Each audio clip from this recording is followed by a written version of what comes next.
And what's going on, YouTube?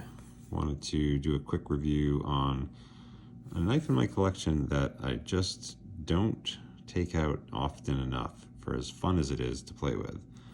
This is the Mikov. I believe it's a Predator is the name of the model.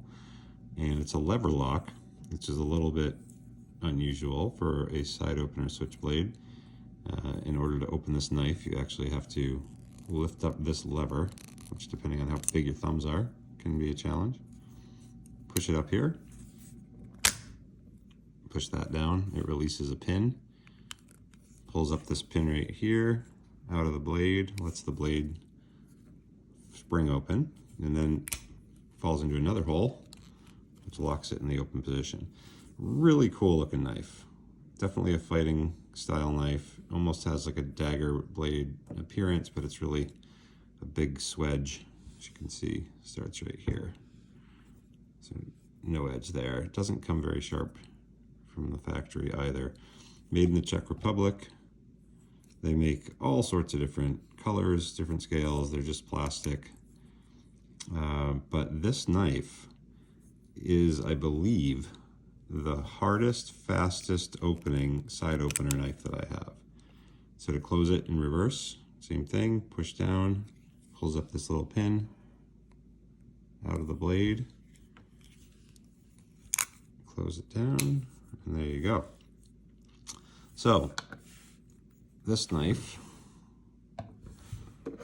weighs in at exactly 5 ounces, so it is a bit heavy for a pocket carry, at least for my preferences, but it does feel very good in my large hand. And if we look at this, we are running 8.5 inches front to back. The blade length is 4 inches, I believe exactly. Yep. And 4.5. A little more on the back. So, really cool knife. I pulled it out the other day and I just can't put the thing away. At 5 ounces, and it is how wide it is, this is probably one of the problems with it for me. At its widest point, it's an inch, a little bit wider than I like, although it gets narrower here. There's no pocket clip, so it's the anchor effect. It just kind of sits in the bottom of my pocket. Not super comfortable. You always know that it's in your pocket. But this is just a really cool knife. And I like this lever lock design versus like a leverletto or a Hubertus where you pull it down this way. So you've always got this tab sticking up. This actually doesn't stick up very much at all. It slides right in your pocket pretty easy. And I haven't really gotten it caught on anything. The one knock is that, again, depending on if you have a fingernail or not, or how big your thumb is, it can be a little tricky sometimes to get your thumb under there to bring it up. But once you do, that just feels awesome. Very gratifying. I'm pretty sure that if I held this up to a glass jar, it would break it. That is just a wallop.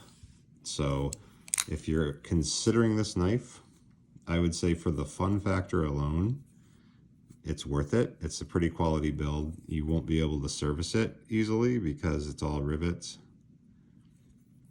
You're not going to be able to take this apart. So if it breaks, I mean, I'm sure you can, but it's just a lot of work having to hammer those out. So I've had this now for 2 years and haven't had to fix anything on it. Hopefully I won't. There are some gaps in it that are a little bit questionable. But it overall feels like a pretty solid knife. You can see daylight through there. And it's just a hard hitting spring.